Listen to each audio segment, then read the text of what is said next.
Así que vamos a leer en esta mañana Primera de Timoteo, capítulo 6, versículos 11 y 12.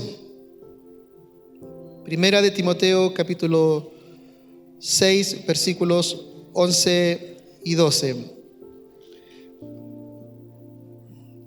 Bueno es Dios, bueno es el Señor. Espero que podamos centrarnos y concentrarnos para lo que será su palabra. El título del mensaje hoy es este: huye, sigue, pelea.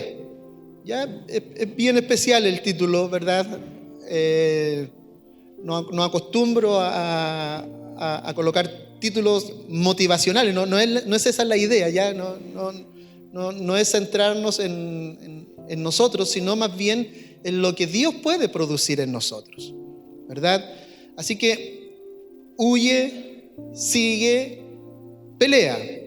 Veamos lo que dice la Escritura. Dice: mas tú, oh hombre de Dios, huye de estas cosas y sigue la justicia, la piedad, la fe, el amor, la paciencia, la mansedumbre.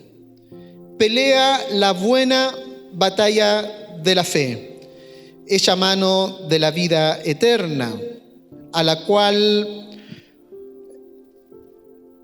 asimismo fuiste llamado, habiendo hecho la buena profesión delante de muchos testigos. Amén y amén. Bien, para introducirnos en este mensaje, en lo que esperamos Dios nos ministre en esta oportunidad, tenemos que contextualizar el texto.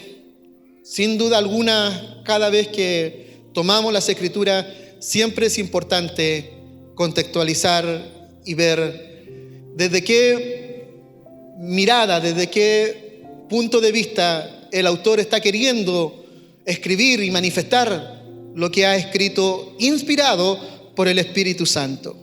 Pues Primera de Timoteo, junto con Segunda de Timoteo y la carta a Tito, pertenecen a un grupo de escritos que son los escritos a los que se le llaman las cartas pastorales o las epístolas pastorales. Primera de Timoteo, Segunda de Timoteo y Tito son cartas especiales que el apóstol Pablo escribió a una persona en particular. Es una carta directa a alguien. Se le llama así precisamente porque estaban dirigidas, en este caso, a dos de los amados hijos espirituales del apóstol Pablo. Dos hijos en la fe que él consideraba como hijos. Uno es Timoteo y el otro es Tito. Y ambos tenían tareas pastorales, las cuales desarrollaban ambos. Tanto Timoteo como Tito. Timoteo tenía la responsabilidad de dirigir la iglesia en Éfeso, que no era una iglesia menor, era una iglesia muy relevante e importante en el quehacer de la iglesia del primer siglo. Y Tito estaba pastoreando en la isla de Creta. Ambos, los dos, tenían funciones ministeriales y pastorales. Junto con Filemón, otra carta más, es otra de las cartas que está dirigida a una persona en particular. Ese es el propósito que Pablo tiene para escribir estas cartas. Y aunque el sentido prioritario de las cartas y la preocupación de Pablo por estos jóvenes pastores, podemos ver que hay una preocupación no solo por ellos, sino también por la iglesia. Pablo tiene un sentido, valga la redundancia, sentido de paternidad sobre la vida de Timoteo, de Tito, y eso es lo que se destaca en los escritos, un sentido de preocupación por la vida tanto de Timoteo como de Tito. Pablo está aplicando de una manera muy especial el corazón pastoral que él tiene, pero de una u otra manera también podemos ver que hay una preocupación también por su iglesia, pues la iglesia ahora existe, hay iglesia. Después de la manifestación del Espíritu Santo en el libro de los Hechos, y una vez que Pablo ha sido llamado al ministerio de los gentiles, la iglesia existió, nació, comenzó. Y aquí nosotros ya en este escrito, a esta altura de la historia, las iglesias existen, son comunidades, son una realidad. Y al igual que como Dios cuidaba a Israel como su pueblo, ahora Dios tiene el cuidado de su iglesia y de quienes están a cargo de ella. Dios no deja de tener cuidado por los suyos. Dios no deja de tener preocupación por los suyos. Así como Dios cuidó a Israel, así también ahora Dios cuida a su iglesia. Me acordé ahora en este preciso momento de un texto muy especial que lo estuve leyendo y me llamó mucho la atención. Está en el libro de Oseas, capítulo 11, versículo 1 en adelante. Dice: cuando Israel era muchacho, decía el profeta de parte de Dios, yo lo amé, y de Egipto llamé a mi hijo. Cuanto más yo lo llamaba, tanto más se alejaban de mí. A los Baales sacrificaban y a los ídolos ofrecían saumerio. Yo, dice el Señor, con todo eso enseñaba a andar al mismo Efraín, tomándole de los brazos, y no conoció que yo le escuchaba. Con cuerdas humanas los atraje, con cuerdas de amor, y fui para ellos como los que alzan yugo sobre su cerviz, y puse delante de ellos comida. Jehová, el Señor, tenía una preocupación especial por Israel, y lo amaba a Israel como amaba a su propio hijo. De la misma manera que Dios tiene cuidado de su pueblo hoy día, de la misma manera que Dios tiene cuidado por su iglesia hoy día. La pregunta es: ¿cuántos creen que Dios tiene cuidado de los suyos? ¿Cuántos creen que Dios tiene cuidado de su pueblo? Pues Dios tiene cuidado de su pueblo. Así como Pablo tiene cuidado de Timoteo, como tiene cuidado de Tito en sus tareas ministeriales y pastorales, Dios tiene cuidado de su pueblo. Las epístolas pastorales nos entregan un valioso aporte para entender el corazón pastoral del apóstol Pablo. Nos enseñan, nos entregan detalles muy especiales, revelan un aspecto diferente de lo que Pablo expone en sus otras cartas. Aunque Pablo no deja de manifestar amor, gracia de Dios por las iglesias, en este caso, por las epístolas de Pablo a Timoteo, él escribe de una manera especial, como que si todo lo que está escribiendo está naciendo aquí en lo más profundo de su corazón. Porque el amor de Dios para con él, para con la iglesia, para con su pueblo, es un amor que excede cualquier tipo de circunstancia en su vida. El corazón del apóstol está plenamente arraigado, edificado y sobreedificado en Cristo Jesús. Revelan un amor de compañerismo, mostrando las relaciones personales con los que están más apegados a la vida de este hombre que lo ha entregado todo por la causa de Dios. Porque hay personas que son excepcionales. De una u otra manera hay personas que son excepcionales. No podemos negar ese hecho. Pero hay algunos y algunas que escapan a veces de la medida común y corriente, que sus vidas están completamente entregadas y dedicadas a un oficio, a un ministerio o en la vida común y corriente. Hay personas que se entregan tanto por algún motivo, por alguna vocación, y hay excepciones a las reglas. Pero esta excepción a la regla llamada al apóstol Pablo ciertamente se goza, se alegra cuando está acompañado, cuando está con los que quiere estar, pero no siempre es así. El hombre de Dios que es llamado de una u otra manera a cumplir funciones especiales no siempre está acompañado, no siempre lo tiene todo. Usted puede ver a alguien aquí parado como los días viernes, los días domingos, en cualquier lugar, y usted puede creer que ese hombre está completamente acompañado y lleno de muchas cosas, y no es así. Pablo nos revela de una u otra manera que la vida, la experiencia, el desarrollo de la vida de fe, el llamado en el ministerio no siempre es así. Yo quisiera compartirle algunas cosas que Pablo también manifiesta y expresa. Segunda de Timoteo, ahí mismo donde tiene su Biblia, usted puede acompañarme en la lectura. Segunda de Timoteo, capítulo 4, versículos 9 en adelante. Pablo le habla de una manera muy especial ahora a Timoteo y le revela también algunas cosas especiales. Y le dice: procura venir pronto a verme, le dice a Timoteo, porque Demas me ha desamparado, amando este mundo, y se ha ido a Tesalónica. Crescente se fue a Galacia y Tito a Dalmacia. Solo Lucas está conmigo. Toma a Marcos y tráele contigo, porque me es útil para el ministerio. A Tíquico lo envié a Efeso. Trae cuando vengas el capote que dejé en Troas, en casa de Carpo, y los libros, mayormente los pergaminos. La verdad es que Pablo no tenía muchas cosas. No era un apóstol rico, no era un apóstol acaudalado, no era un apóstol que tenía algo en que transportarse. No era un hombre que vestía en las mejores tiendas, no era un hombre que compraba en los mejores supermercados. Sin duda alguna aquí este verso nos puede ilustrar de una manera especial las condiciones en las que vivía Pablo. Pablo simplemente le dice a Timoteo: tráeme lo único que tengo, un capote que dejé en Troas y un par de libros y pergaminos.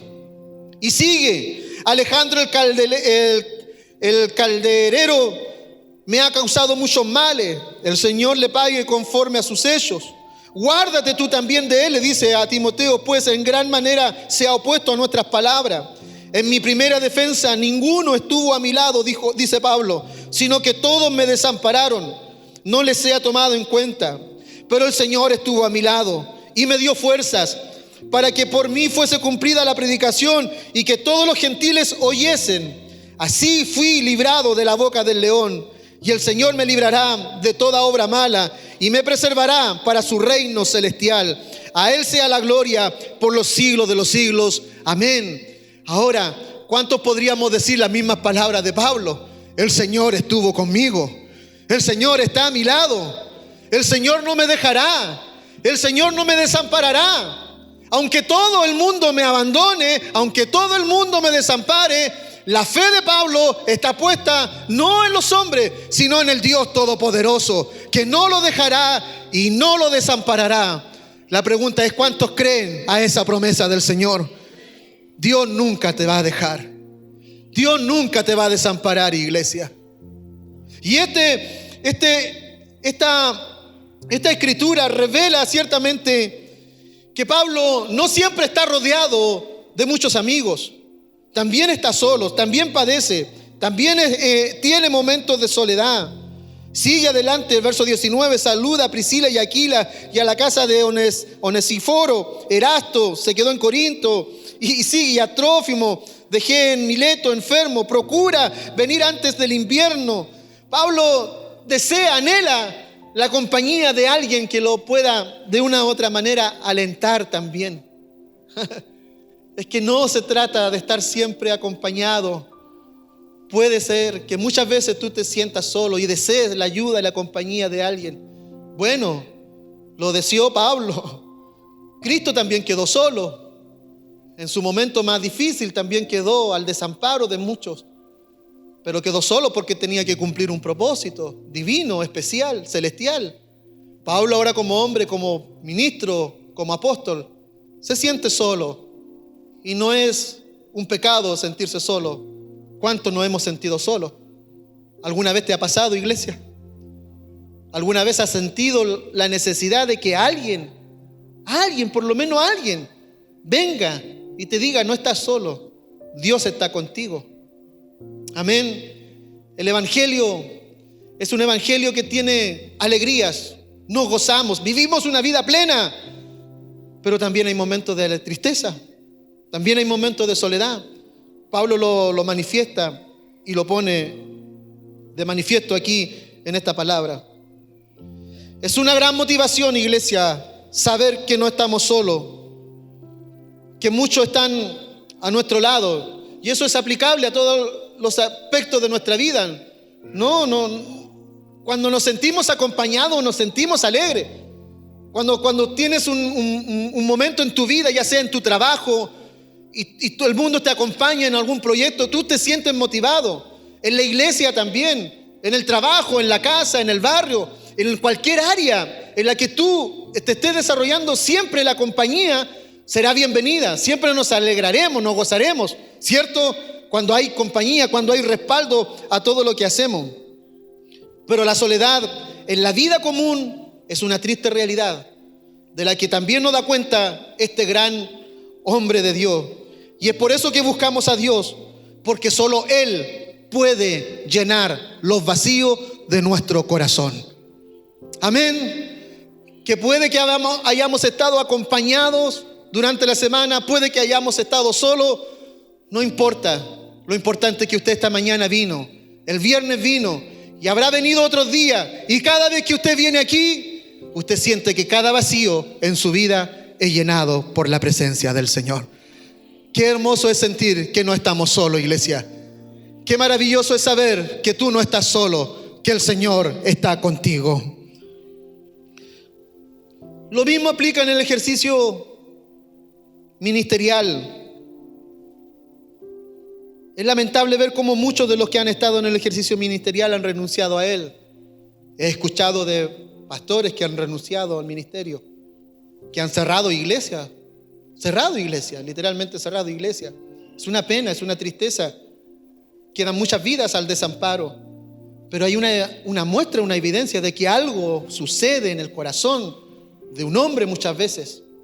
Por eso yo le invito, iglesia, usted como miembro de la iglesia, como una persona que persevera, no se olvide que también tiene un pastor, y no solo un pastor, 2 pastores, a los que tú también en algún momento de la vida puedes tomar el teléfono y llamarlo y decirle: el Señor es contigo, el Señor te ayude, el Señor te dé fuerzas para seguir adelante. Amén. Amén. Pablo persevera en la misión de su vida triunfante. Pablo persevera en la misión de su vida, pero su triunfante declaración no es esta de sentirse solo, porque más allá de que él siente la soledad, también es un hombre de Dios. Y una de sus grandes frases que él tiene es la que está plasmada ahí en el capítulo 4, versículo 7. Pablo dice: he peleado la buena batalla, he acabado la carrera, he guardado la fe. Aleluya. A pesar de que se siente solo, a pesar de que muchos lo han desamparado, dice Pablo: he peleado la buena batalla, he acabado la carrera, he guardado la fe.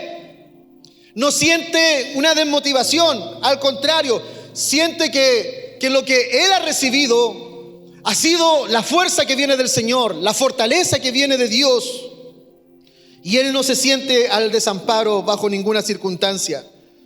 Las epístolas pastorales, tanto Timoteo como Tito, son importantes porque hablan de la abundancia de información que tenemos respecto a la vida de la iglesia también, de cómo debe ser la iglesia, cómo debe caminar la iglesia, cómo debe funcionar la iglesia, cómo debe conducirse. Pablo le dice a Timoteo: escribo estas cosas y te escribo para que sepas cómo conducirte en la casa de Dios, que es la iglesia del Dios viviente, columna y baluarte de la verdad.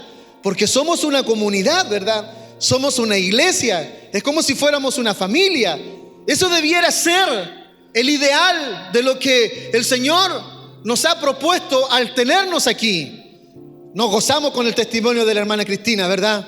Nos alegramos porque su hermana ha sido sanada, restaurada. Nos gozamos cuando Emilia, tenemos buenas noticias, el Señor lo que ha hecho, la ha librado de la leucemia. Eso lo hace el Señor. Cuando sabemos que Dios ha hecho milagros, nos alegramos. Cuando extendemos la mano al que está necesitado, eso es algo que debe estar en nosotros.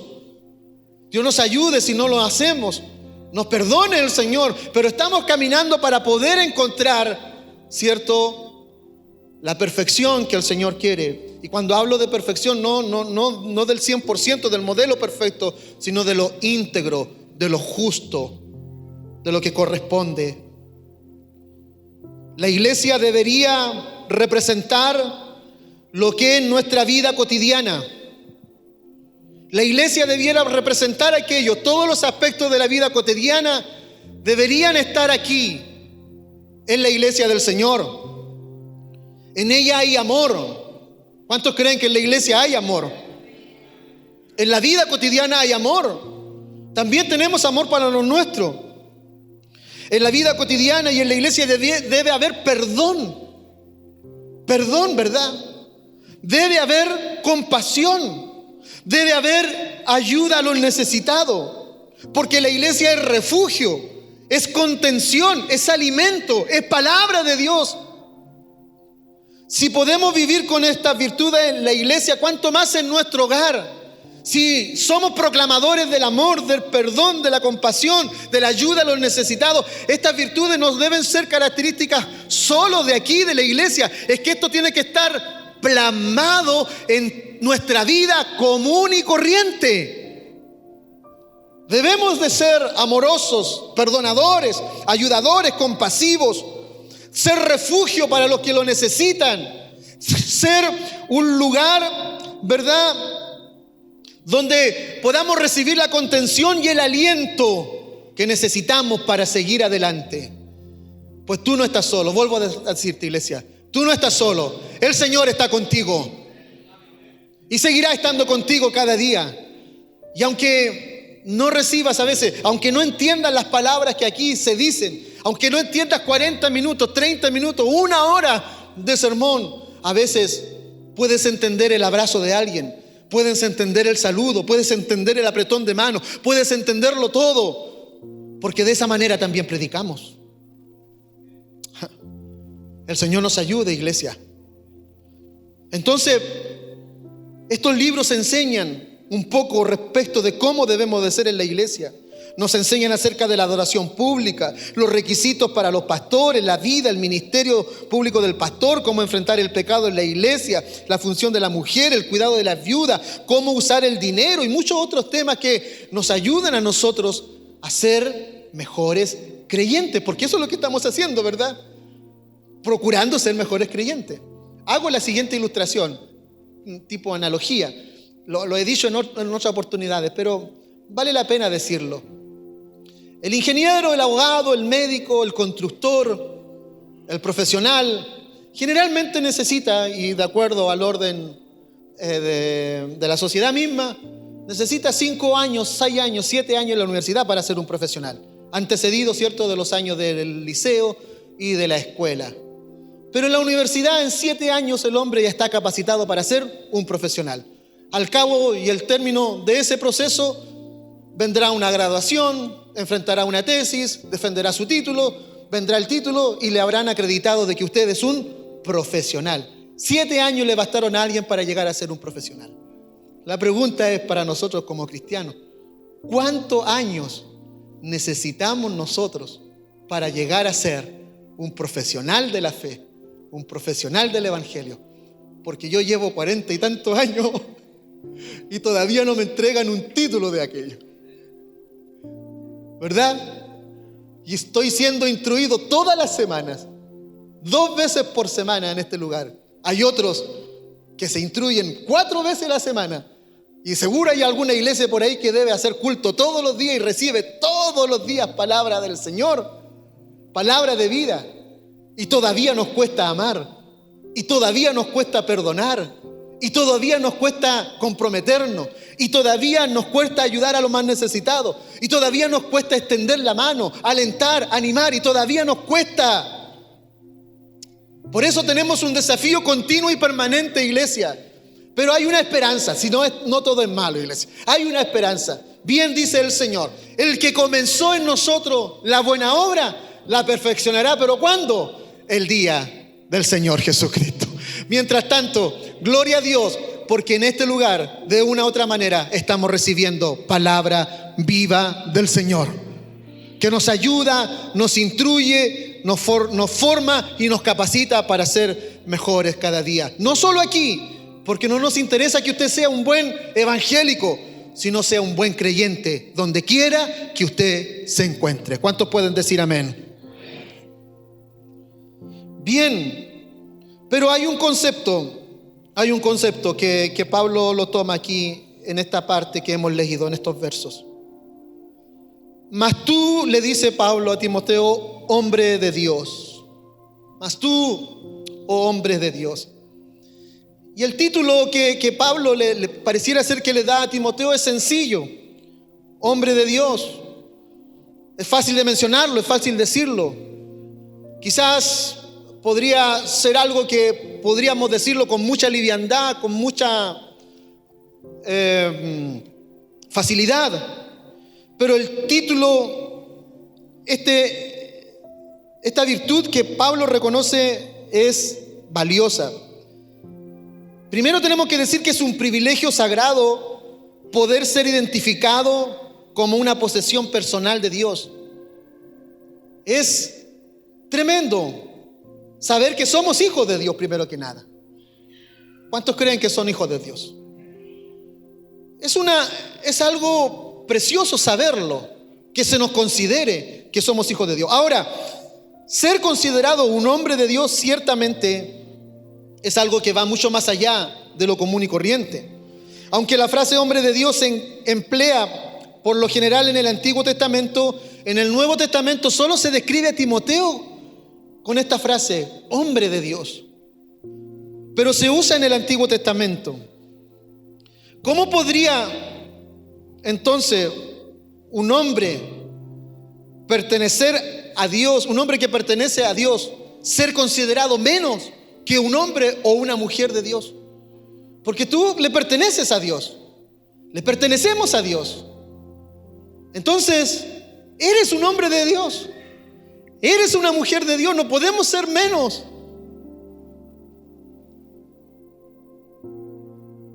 La primera frase que tenemos del hombre de Dios está en Deuteronomio, capítulo 33, versículo 1. Y Dios se la regala a su siervo Moisés. Esta es la bendición con la cual bendijo Moisés, varón de Dios, a los hijos de Israel antes que muriesen. Está calificado, catalogado Moisés como el varón de Dios, como el hombre de Dios. No es un título menor que ha recibido Moisés. No es menor lo que ha recibido también Timoteo. Y cómo no mencionar, por ejemplo, también en Jueces capítulo 6, versículo 8, al ángel del Señor que se le apareció a los padres de Sansón, que también es considerado el hombre de Dios. Moisés, el ángel del Señor. En 1 de Samuel 2:27 aparece un tal varón de Dios que le habla al sacerdote Elí para confrontarlo con los pecados que estaba cometiendo en su casa. Un hombre de Dios que tiene una particularidad. Ese hombre de Dios porta algo, la palabra de Dios, porta el mensaje, porta la palabra de Dios.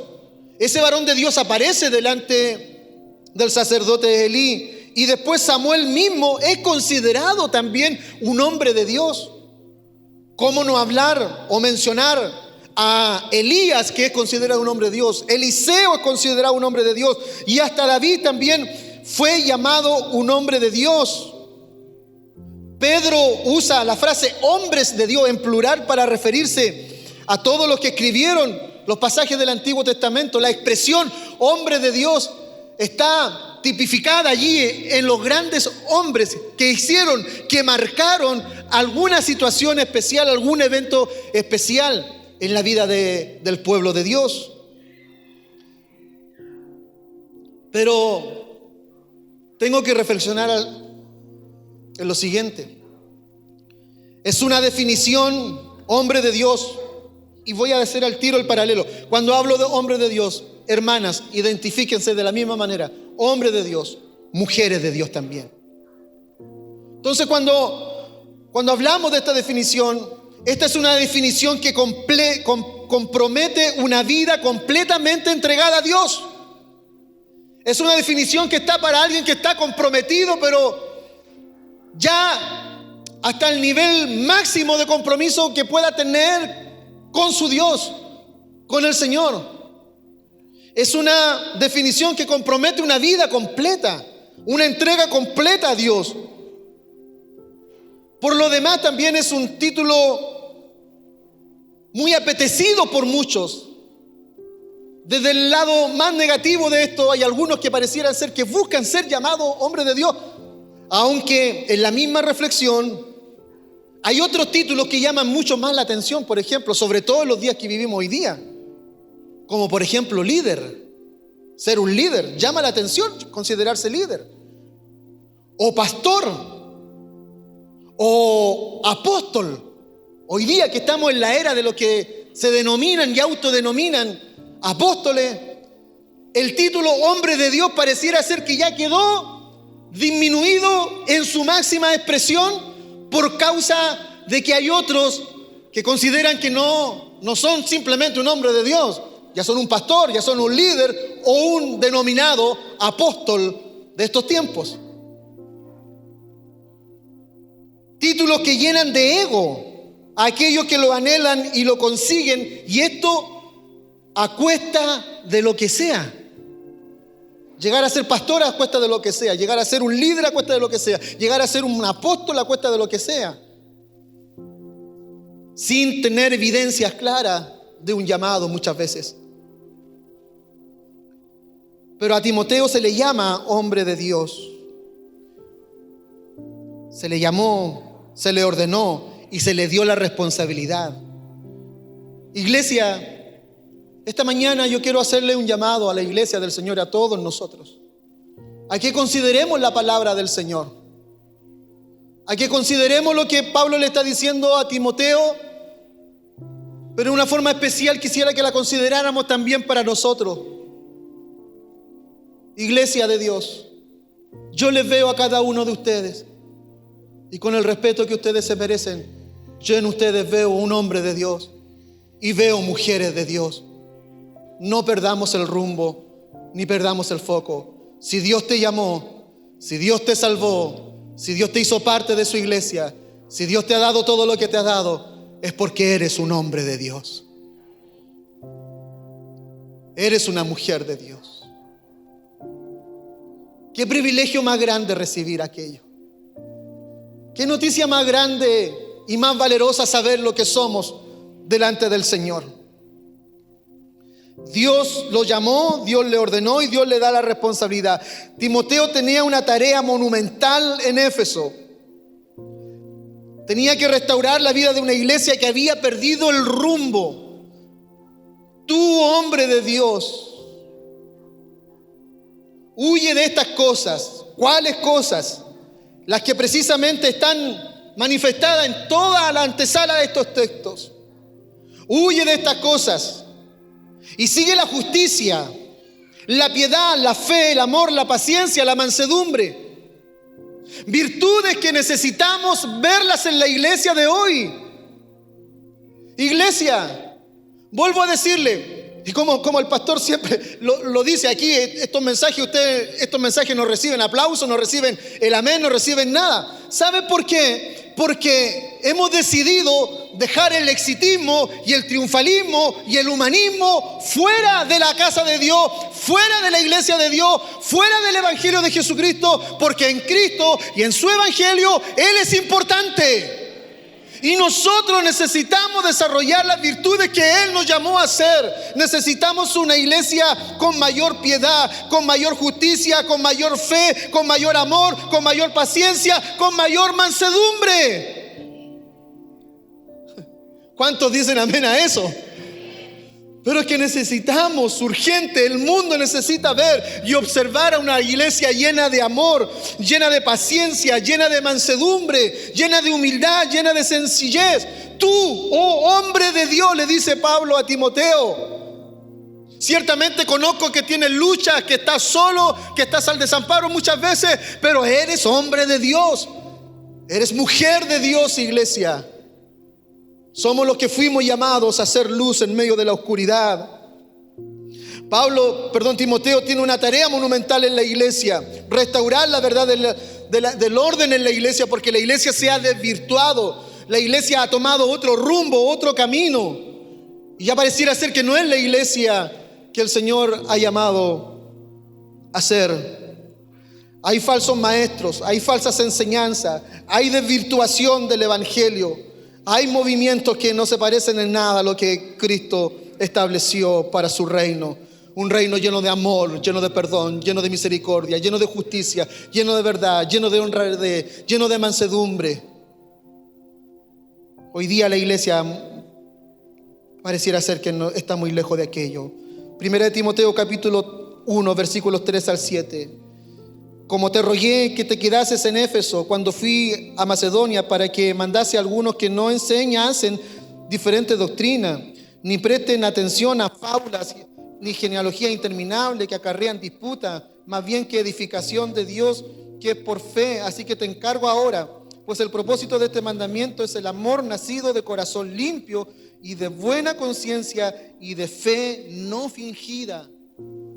Y es que eso es lo que le tenemos que pedir al Señor que el propósito en nosotros sea un amor nacido de un corazón limpio, de una buena conciencia y de una fe no fingida, de una fe real, de una fe genuina, de una fe verdadera. Porque aquí en Éfeso habían problemas. Muchos estaban desvirtuando la centralidad del mensaje de Cristo. Muchos estaban negando la encarnación de Cristo, la resurrección de Cristo, la cruz de Cristo, el valor de la sangre de Cristo. Y Pablo le dice a Timoteo: mantente firme frente a estas acechanzas que el enemigo está levantando en la iglesia. Pero debes hacerlo con conducta, tienes que hacerlo con fe, tienes que hacerlo con actitud, tienes que estudiar. Estudia la palabra, ora, ejercítate en la piedad, en el amor fraterno. Por eso, iglesia, hoy día debemos pedirle al Señor ser una iglesia conforme a su corazón. Efesios 4, versículos 1 al 5. Pero el Espíritu dice claramente que en los postreros tiempos algunos apostatarán de la fe, escuchando a espíritus engañadores y a doctrina de demonios, por la hipocresía de mentirosos que, teniendo cauterizada la conciencia, prohibirán casarse y mandarán a abstenerse de alimentos que Dios creó, para que con acción de gracia participen de ellos los creyentes y los que han conocido la verdad. Porque todo lo que Dios creó es bueno y nada es de desecharse si se toma con acción de gracia. Porque por la palabra de Dios y por la oración es santificados. El hombre, ciertamente, al igual que los fariseos, ha puesto tanta carga dentro de la vida del hombre, de tradiciones, de normas, de artículos que están algunos muy lejos de la verdad de Dios. Pero hay una verdad que es irrefutable, y es el amor de Dios en medio de nosotros. El amor de Dios tiene que prevalecer en medio de nosotros. La piedad, la justicia, esa es la iglesia que el Señor ha buscado edificar por siempre. Y Timoteo tiene esta gran lucha porque la iglesia de Éfeso perdió el horizonte y perdió el objetivo. Si no, basta solo con ver el mensaje que el propio Jesús le revela al apóstol Juan cuando él está en Patmos y le habla en Apocalipsis y le dice a Éfeso que ha dejado su primer amor. Que Dios nos ayude. Dios bendiga a su iglesia. ¿Cuántos quieren ver a la iglesia fortalecida en fe? Avancemos. Ciertamente esto no es del que corre, sino de quien Dios tiene misericordia. Esto no se trata de ir a paso rápido, se trata de ir al ritmo de Dios y a los tiempos de Dios. El Señor, no digo que Dios no sea poderoso. Dios es poderoso, ¿verdad? Dios es poderoso para hacer todas las cosas. Pero cada vez que yo me miro a mí mismo, cada vez que me observo a mí mismo, definitivamente digo: Señor, tienes que seguir puliendo, tienes que seguir trabajando, porque mi carácter me traiciona, mis reacciones me traicionan, mi vida, mis pensamientos me traicionan. Y digo: Señor, parece que falta mucho todavía. Y si es necesario seguir cada domingo, cada viernes escuchando, será necesario congregarse, será necesario seguir orando, será necesario seguir adorando, será necesario, iglesia, seguir congregándonos, porque es la única manera en la que Dios va trabajando y operando en todos nosotros. Yo necesito de Dios. Yo no sé si hay alguien más que lo necesita, pero somos hombres de Dios. Con todas las imperfecciones que tenemos en nosotros, con toda la falta de carácter, la falta de humildad, la falta de justicia, de amor, con todo, Dios sigue diciendo: eres hombre de Dios, eres mujer de Dios. Bendito sea el Señor. ¿Cómo debe comportarse entonces un hombre de Dios? El hombre o mujer de Dios no solo lo es en la iglesia, también lo es en casa, en el trabajo, en el barrio y donde quiera que vaya. Sebastián, donde quiera que tú estés, no te olvides que eres un hombre de Dios. Entonces tienes que frenar tu emoción, tu lengua, tus actitudes. Todos nosotros debemos demostrar y revelar lo que somos, porque ahora en Cristo el Señor, ciertamente toda esta rebeldía, toda esta soberbia que a veces nos embarga porque somos así por naturaleza, ahora tiene uno que la controla y que la domina, y que es el Espíritu Santo de Dios. Y nosotros tenemos que poner nuestra vida a disposición del Señor cada día, para que sea Él quien nos gobierne, para que sea Él quien nos dirija, porque somos hombre y mujer de Dios. Pablo tiene un cariño, un amor por Timoteo y lo denomina, lo califica hombre de Dios, de la misma manera que tenemos un cariño y un amor por ustedes, iglesia. Mujer de Dios, usted, hermana Guillermina, es una mujer de Dios. Lo mismo que tú, Elcita, eres una mujer de Dios. Claudia, Camila, tú eres una mujer de Dios hoy día. Dios está trabajando, operando en ti de una manera especial, en ti y en tu casa. ¿Puedes levantar una de tus manos al cielo, Camila, por favor? Que el Señor bendiga tu casa, bendiga tus hijos, tu matrimonio. Y lo que no ves ahora, por causa de ser una mujer de Dios, tú lo vas a ver. Lo vas a ver. No porque yo te lo esté diciendo profetizando, sino porque es verdad. Cree en el Señor Jesucristo tú y serás salvo tú y toda tu casa. No necesito ser un profeta ni un apóstol para decir aquello que está escrito en la palabra de Dios, porque la profecía más segura que tenemos es esta. Y esta no se equivoca. Amén. Si Jehová no edifica la casa, en vano trabajan los que la edifican, el Salmo 127. Por demás es que te levantes de temprano a trabajar si el Señor no está en ti. Por eso, llévate al Señor a tu misma casa. Aleluya. Y no digo que no lo hayas tenido, pero vuelve a casa esta mañana, este domingo, sabiendo que Dios es el que gobierna tu casa, tu hogar, tu familia, porque tú eres un hombre y una mujer de Dios. ¿Cómo debe comportarse un hombre de Dios? Es un desafío constante que no puede ser menospreciado y no puede ser desechado. Es un desafío constante como hombre y como mujer de Dios. Como mujer, las hermanas, las madres. ¿Qué rol más importante, más especial y divino?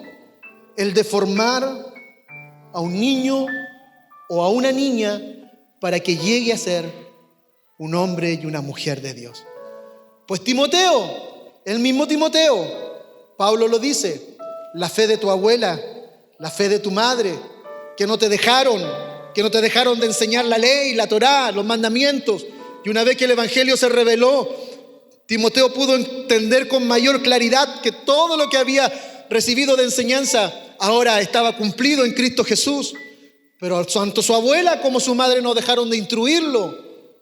Por eso traiga a sus hijos a la iglesia. Cuando esté en la mesa, háblele desde el Señor.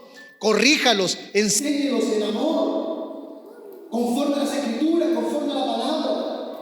Yo hago un ejercicio, bueno, no quiero ponerme por ejemplo de una manera arrogante, no quiero hacerlo así, pero con la Antonia tenemos un ejercicio toda la noche y oramos. Y estoy poniéndole los textos en su cabeza. Ya se sabe varios. Entonces, la oración ya ahora dura poco, porque como tiene que decir y citar los textos, nos toma un poco de tiempo de más. Un ejercicio tan sencillo, pero tan práctico, para que la palabra de Dios esté puesta en el corazón de ella. Iglesia del Señor, los tiempos que vienen no son mejores, los tiempos que vienen son difíciles, pero para la iglesia nunca ha habido tiempos difíciles, nunca ha habido tiempos mejores ni malos, porque estar en Cristo es una tremenda bendición, sea el tiempo que sea. Amén. Porque si fuera por tiempos malos, tendríamos que entrevistar y resucitar a algunos de los primeros creyentes y a algunos de los primeros cristianos para preguntarles cómo fue su vida de creyente o cómo fue su vida de cristiano cuando el cristianismo comenzó a diseminarse por el Imperio Romano y el emperador sintió que ya él no era el Señor. Cuando Pablo le dice a los romanos, ustedes tienen que decir Jesucristo es el Señor, porque en el imperio siempre se decía César es el Señor. Y en el imperio aparecieron algunas comunidades, algunas personas que ya no decían César es el Señor, sino Jesucristo es el Señor. Y si Jesucristo es el Señor de nuestra vida y nuestro corazón, sin duda alguna podemos cumplir su propósito. Un hombre de Dios, ser un hombre de Dios no puede ser menospreciado ni desechado. No crea usted que el hombre de Dios es solo el que se para en el púlpito. No, usted también tiene la responsabilidad de ser un hombre de Dios en su casa, en su familia, en su hogar, en su trabajo. Las señoritas, los niños, los adolescentes, toda la iglesia fuimos llamados a ser un hombre de Dios. El mundo necesita de Cristo, el evangelio, pero también necesita que los que proclaman ese evangelio y ese Cristo sean testimonios vivos de esa realidad. Que los que anuncian la luz también sean luz. Los que anuncian y proclaman la verdad también sean verdad. Los que predican y proclaman la justicia sean justos, porque de lo contrario seríamos como el fariseo que nos enseñaron el día viernes. Ciertamente que tiene dialéctica, tiene dicho, se sabe toda la ley, se sabe toda la Torá, ora a voz alta para escucharse a sí mismo, y no es como el publicano, ¿verdad? Como el pecador.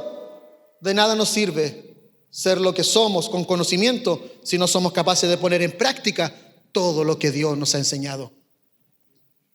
Él nos ha llamado a ser un hombre y una mujer de Dios. Todos quizás fracasamos en el intento, pero hay uno que nos ayuda en nuestras debilidades. Todo puede ser que fracasemos en el intento de llegar a ser un hombre o una mujer de Dios, pero hay uno que está ayudándonos en nuestras debilidades. Y ese prometió estar todos los días con nosotros. Ese es el Señor que no dejará a su iglesia y no dejará a los suyos. ¿Cuántos queremos volver a casa siendo un mejor hombre de Dios? ¿Cuánto necesitamos del Señor para llegar a ese propósito? Yo lo necesito, iglesia. Todos lo necesitamos. Es que aquí nadie es perfecto, pero la iglesia necesita seguir creciendo en la gracia y en el amor de Dios. Póngase de pie, iglesia.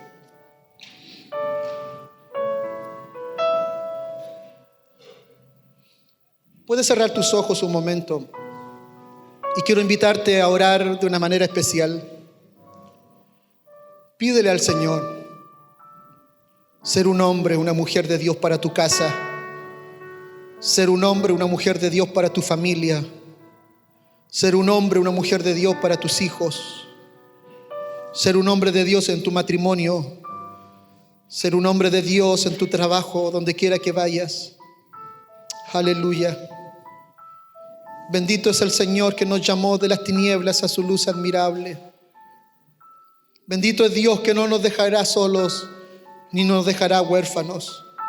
El Señor es nuestro ayudador. Él es nuestro sustento. Él es nuestro socorro. Él es quien nos ayuda, nos sostiene, nos guarda, nos cuida y nos protege. Padre amado, bendiga a su iglesia esta mañana. Bendiga a su pueblo, Señor. Ayúdanos en medio de nuestras debilidades. Necesitamos de ti, Señor, de tu gracia y de tu amor. Amado Dios, porque todos hemos fracasado en el intento muchas veces, pero seguimos adelante y estamos en pie solo por tu gracia. Estamos en pie solo porque tú nos extendiste tu mano y nos ayudaste. Estamos en pie solo porque cuando estábamos caídos tú nos levantaste, Señor. Estamos en pie solo porque cuando estábamos enfermos tú nos sanaste. Señor, cuando estábamos, Señor, sin el deseo, tú viniste y nos animaste. Señor,